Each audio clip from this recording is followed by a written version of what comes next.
Marvel Studios umumkan para pemeran Fantastic Four baru. Marvel Studios baru saja mengumumkan para pemeran Fantastic Four terbaru. Pedro Pascal akan berperan sebagai Reed Richards, Emer Fantastic, Vanessa Kirby sebagai Sue Storm, Invisible Woman, Joseph Quinn sebagai Johnny Storm, Human Torch, dan Ebon Moss-Bachrach sebagai Ben Grimm, The Thing. Bersamaan dengan pengumuman para pemeran barunya ini, Marvel Studios juga menukar jadwal perilisan Fantastic Four dengan Thunderbolts. Fantastic Four akan mengisi slot penayangan 25 Juli 2025. Sementara Thunderbolts berganti jadwal ke tanggal 2 Mei 2025. Kedua film tersebut menambah deretan film Marvel yang akan tayang pada 2025 selain Captain America, Brave New World, dan Blade. Sejauh ini Marvel masih merahasiakan detail cerita dari film Fantastic Four. Namun dalam komiknya, Fantastic Four merupakan astronot yang berubah menjadi pahlawan super setelah terpapar sinar kosmik di luar angkasa. Reed memiliki kemampuan untuk meregangkan tubuhnya hingga mencapai panjang yang menakjubkan. Sue dapat memanipulasi cahaya untuk menjadi tak terlihat dan mengeluarkan kekuatannya. Johnny, saudara laki-laki Sue, memiliki kemampuan mengubah tubuhnya menjadi api dan bisa terbang. Dan terakhir Ben, kekuatannya adalah tubuhnya berubah menjadi batu besar dan kekar. Matt Shakman, yang menyutradarai serial WandaVision, dipercaya untuk mengarahkan film terbaru Fantastic Four. Sebagai informasi, Fantastic Four masih belum masuk dalam Marvel Cinematic Universe, MCU, karena hak tayang sebelumnya masih dipegang oleh 20th Century Fox. Namun indikasi Fantastic Four akan masuk MCU sudah terlihat di film Doctor Strange in the Multiverse of Madness ketika Reed Richards diperankan oleh John Krasinski.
Apa yang terjadi kalau terlalu banyak makan roti?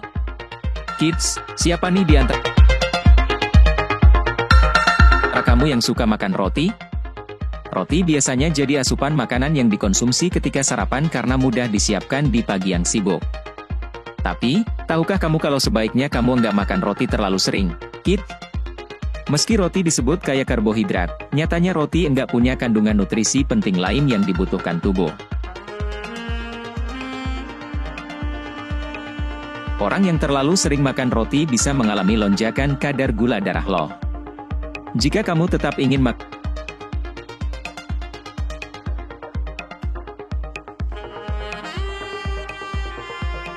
roti untuk sarapan, kamu perlu perhatikan jenis roti yang kamu santap ya. Lalu, apa sih yang membuat kita sebaiknya nggak terlalu banyak makan roti setiap hari? Terlalu banyak makan roti bisa memicu sembelit karena kurangnya serat dalam roti itu. Roti tawar punya kandungan tepung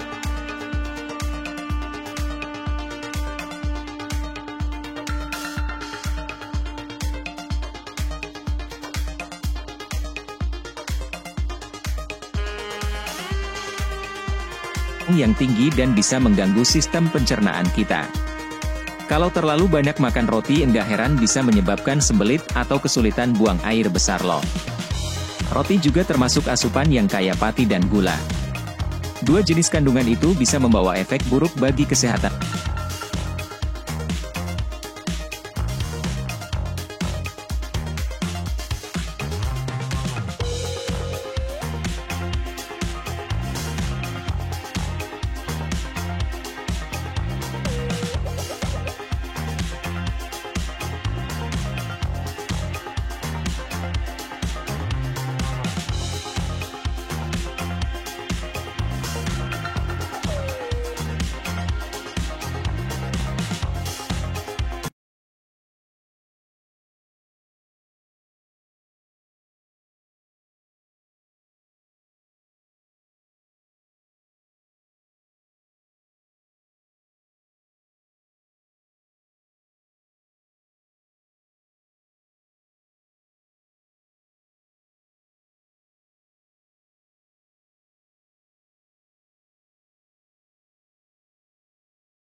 Apa yang terjadi kalau terlalu banyak makan roti? Kids, siapa nih di antara kamu yang suka makan roti? Roti biasanya jadi asupan makanan yang dikonsumsi ketika sarapan karena mudah disiapkan di pagi yang sibuk.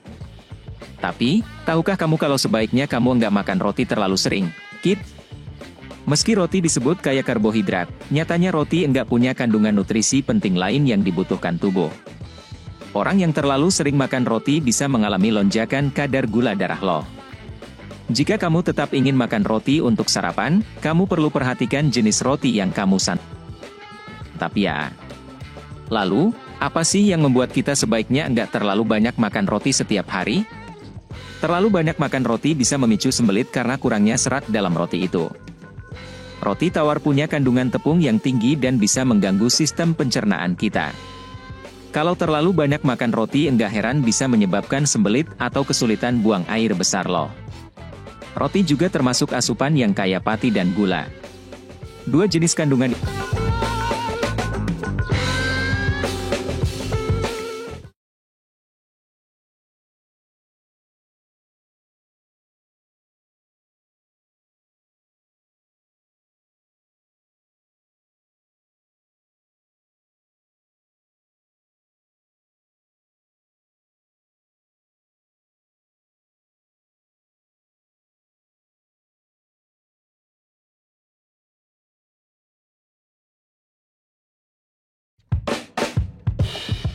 Dikta ungkap orang yang kenalkan musik pertama kali padanya. Dikta Wicaksono merupakan salah satu penyanyi Indonesia berbakat dan digandrungi banyak kaum hawa. Ia mengawali karir sebagai anggota grup musik Yovie Nuno tahun 2007 dan memulai solo karir sejak 2022. Tidak hanya bernyanyi, Dikta juga mampu bermain gitar dan menciptakan lagu.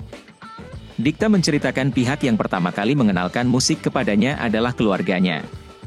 Papa saya kebetulan musisi, kakek saya pun suka banget dengerin musik, dan keluarga saya ada kultur setiap bangun tidur pasang lagu dan sambil sarapan kita dengerin musik. Pagi sarapan saya pasti dengerin musik, tutur Dikta Wicaksono usai perilisan daur ulang lagu Setia di daerah Kebon Melati, Jakarta Pusat, Rabu, 28 Februari 2024. Salah satu penyanyi yang lagu-lagunya sering didengar Dikta sejak kecil adalah almarhum Chrisye. Dulu mama saya kalau pagi-pagi bangun tidur dia selalu nyetel lagu dan itu lagu-lagunya Om Chrisye. Dan lagunya enggak ada yang enggak enak ya. Lagu apapun yang dinyanyiin Om Chrisye pasti akan enak, orang sudah pasti akan suka dengan lagunya, ungkap Dikta. Pria berusia 38 tahun ini sering tampil di panggung membawakan lagu Chrisye yakni, Anak Sekolah.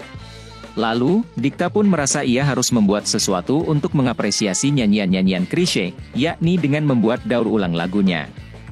Lagu pertama yang didaur ulang Dikta adalah Setia, dirilis sejak Rabu kemarin.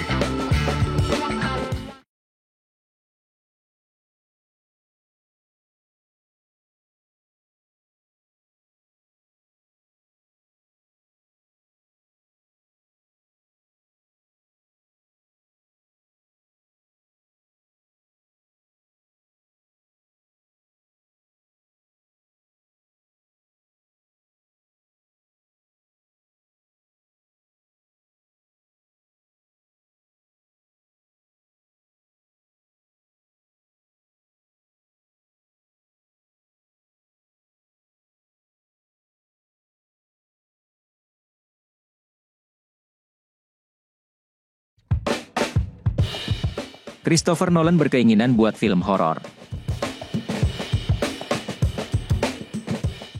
Sutradara Christopher Nolan berkeinginan untuk membuat film horor apabila menemukan ide yang benar-benar luar biasa. Menjawab pertanyaan audiens dalam acara British Film Institute di London, Kamis 15 Februari, mengenai kemungkinan membuat film horor, Nolan mengatakan bahwa Oppenheimer punya elemen horor di dalamnya dan menurut dia film horor sangat menarik. Saya pikir film horor sangat menarik, karena bergantung pada perangkat yang sangat sinematik, benar-benar tentang respons mendalam terhadap berbagai hal, jadi, Pada titik tertentu, saya ingin membuat film horor, kata sutradara, Oppenheimer. Itu sebagaimana dikutip Variety pada Jumat 16 Februari. Tapi, saya pikir film horor yang benar-benar bagus membutuhkan ide yang benar-benar luar biasa. Dan itu tidak banyak. Saya belum menemukan cerita yang mengarah ke sana, kata Nolan. Nolan mengemukakan bahwa film horor merupakan genre yang sangat menarik dari sudut pandang sinematik dan termasuk salah satu dari sedikit genre yang banyak dibuat oleh studio. Film-film itu punya banyak kualitas yang pada umumnya sangat ditolak Hollywood untuk dimasukkan ke dalam film, tetapi dalam genre itu diperbolehkan, katanya.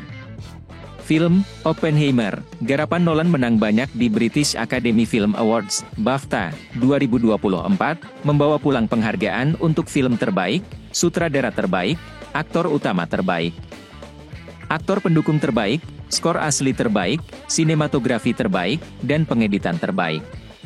Oppenheimer juga masuk nominasi penerima Oscar 2024 untuk kategori sutradara terbaik, aktor utama terbaik, pemeran pendukung terbaik, dan kostum terbaik.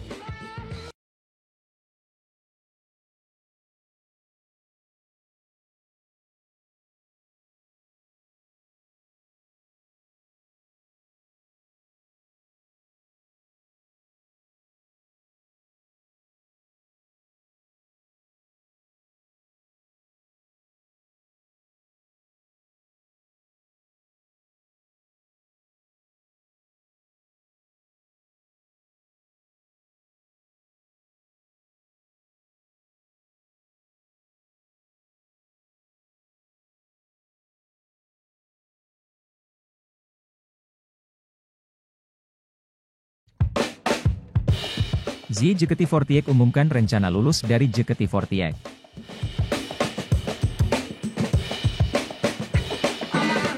Penyanyi Azizi Asadel atau Z mengumumkan akan lulus dari JKT48. Z mengumumkan hal itu melalui akun Twitternya Azizi. Hampir 6 tahun menjalani keseharianku sebagai member JKT48.